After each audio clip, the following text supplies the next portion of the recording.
अस्सलाम वालेकुम। सऊदी अरब और दुबई से इंडिया जाने वाले लोगों के लिए एक बहुत ही ज़रूरी जानकारी आई है। 20 ग्राम से लेकर के 40 ग्राम तक गोल्ड आप अपने साथ में लेके जा सकते हैं। इसकी कुछ शर्तें बताई गई हैं। तो जैसा कि आपको मालूम है कि लगभग 3 मार्च 2025 को इंडिया की एक हीरोइन रानिया राव को बेंगलोर एयरपोर्ट पर गिरफ्तार किया गया था, जो कि दुबई से बेंगलोर एयरपोर्ट पर गई थी और वो लगभग 15 किलोग्राम सोना लेकर के गई थी, जिसकी कीमत लगभग 12.5 करोड़ रुपया बताई गई है। तो देखिए, इसी के बारे में यहाँ पर ये कानून आया है और ये खबर यहाँ पर बताई गई है, जो कि मैं आपको बताऊँगा, ताकि अगर आप सऊदी अरब से दुबई से इंडिया का सफ़र कर रहे हैं तो कितना गोल्ड आप अपने साथ में लेके जा सकते हैं। और अगर मान लीजिए यहाँ पर जो 20 ग्राम से लेकर के 40 ग्राम तक जो गोल्ड बताया गया है, इससे ज़्यादा अगर गोल्ड हो जाता है तो कितने % कस्टम ड्यूटी उसके ऊपर लगेगी, इसके बारे में आपको बताऊंगा। इसके अलावा सऊदी अरब के अंदर जो लोग छुट्टी नहीं जाएंगे उनके ऊपर 1000 रियाल तक का जुर्माना लगाने के बारे में बताया गया है।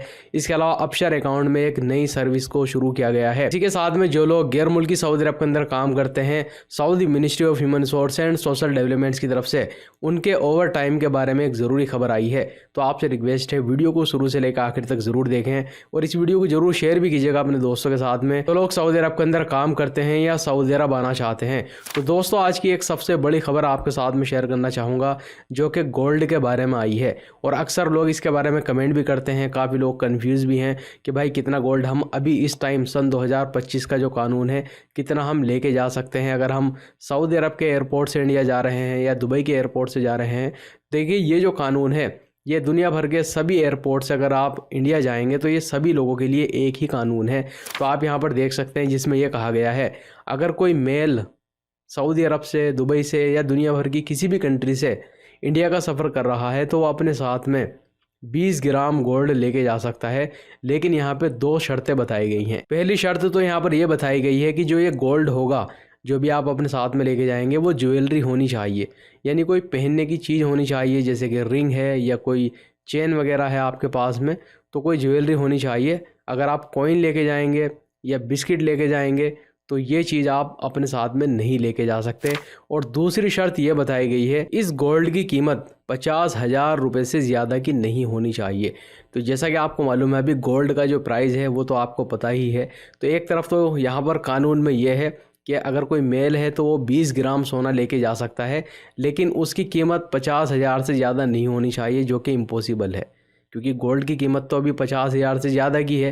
यानी 10 ग्राम गोल्ड की कीमत भी 50,000 रुपये से ज़्यादा की है। तो ये तो पॉसिबल ही नहीं है कि कोई बंदा 20 ग्राम गोल्ड अपने साथ में लेके जा सके। यहाँ पर आप कह सकते हैं कि इस कानून के हिसाब से 50,000 रुपये का गोल्ड ही आप अपने साथ में लेके जा सकते हैं इंडिया के एयरपोर्ट पर। इसके अलावा यहाँ पर यह भी बताया गया है, अगर ज़्यादा गोल्ड आपके पास से निकलता है तो फिर 6% के हिसाब से कस्टम ड्यूटी उसके ऊपर लगाई जाएगी। इसके अलावा 1.25% वेलफेयर चार्ज भी लगाया जाएगा। इसके अलावा यहाँ पर औरतों के बारे में भी कहा गया है, अगर कोई फीमेल किसी भी कंट्री से इंडिया के एयरपोर्ट का सफ़र कर रही है तो वो अपने साथ में 40 ग्राम तक गोल्ड लेके जा सकती है, ज्वेलरी के फॉर्म में। कोई गोल्ड के बिस्किट या गोल्ड के कॉइन नहीं होने चाहिए, वो सिर्फ ज्वेलरी होनी चाहिए। तो 40 ग्राम तक लेके जा सकती है। लेकिन यहाँ पर भी एक शर्त ये बताई गई है कि उस गोल्ड की कीमत 1 लाख इंडियन रुपए से ज़्यादा की नहीं होनी चाहिए, जो कि इम्पॉसिबल है।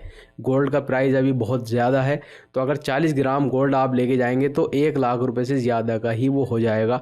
तो यहाँ पर भी आप कह सकते हैं कि अगर कोई भी फीमेल जा रही है इंडिया के एयरपोर्ट पर दुनिया भर के किसी भी कंट्री से, तो सिर्फ 1 लाख रुपये की ज्वेलरी, जो कि इंडियन रुपीज़ में होनी चाहिए, अपने साथ में लेके जा सकती है। इसके अलावा दोस्तों, एक खबर Saudi ministry of human resource and social developments की तरफ से आई है, सऊदी अरब के अंदर जो गैर मुल्की काम करते हैं उनके ओवर टाइम के बारे में। तो आप यहाँ पर देख सकते हैं, जिसमें यह कहा गया है कि कोई भी कफील या कोई भी कंपनी 1 साल में गैर मुल्की वर्कर से 720 घंटे से ज़्यादा काम नहीं करा सकते। और यहाँ पर यह बताया गया है कि यह भी गैर मुल्की तभी काम करेगा जब उसके साथ में रिटर्न एग्रीमेंट होगा। यानी अगर आप एग्री हैं अपने कफील कंपनी के साथ में ओवर टाइम करने के लिए, तभी वो आपसे ओवर टाइम करा सकते हैं। और 720 घंटे से ज़्यादा 1 साल में आपसे वो काम नहीं करा सकते। पर खबर में ये भी बताया गया है कि कोई भी कफील या कंपनी अपने वर्कर को अगर ओवर टाइम का पैसा नहीं देता है या उसके बदले में जो छुट्टी बनती है वो नहीं देता है, तो फिर इस कफील और कंपनी के ऊपर जुर्माने लगाए जाएंगे और हो सकता है कि इस कफील कंपनी का जो लाइसेंस है उसको भी कैंसिल कर दिया जाए।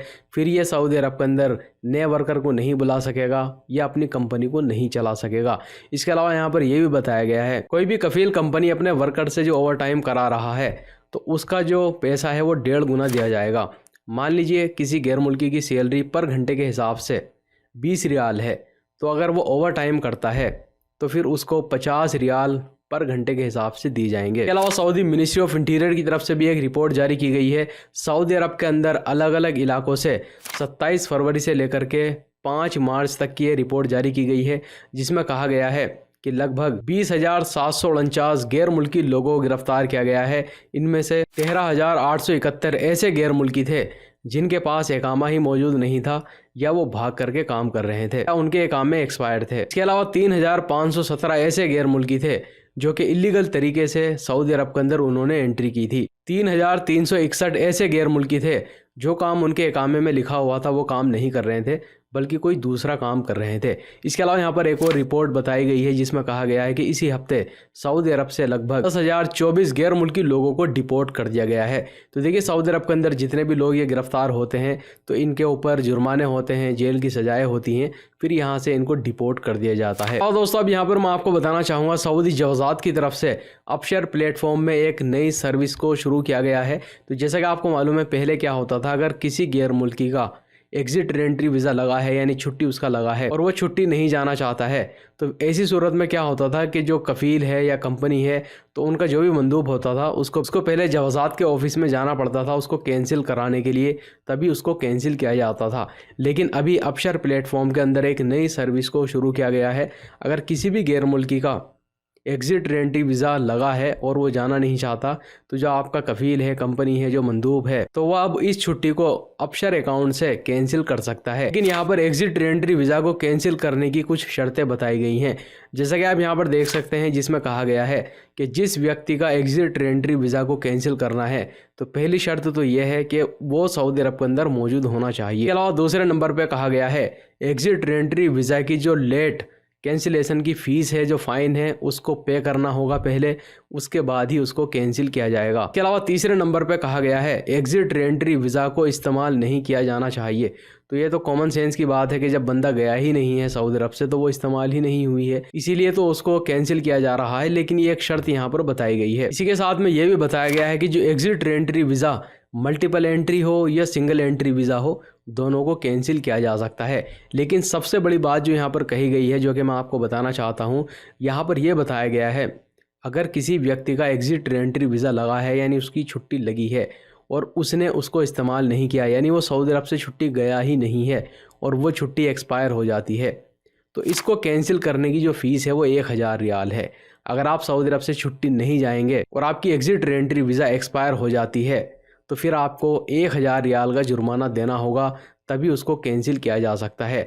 इसके अलावा यहाँ पर यह भी कहा गया है अगर आप 1,000 रियाल का फ़ाइन पे नहीं करना चाहते, इससे बचना चाहते हैं, तो बेहतर यह है कि जो आपका एग्जिट रेंट्री वीज़ा लगा है वो एक्सपायर होने से पहले ही आपको कैंसिल कराना होगा। तो इस वीडियो को जरूर शेयर भी कीजिएगा अपने दोस्तों के साथ में।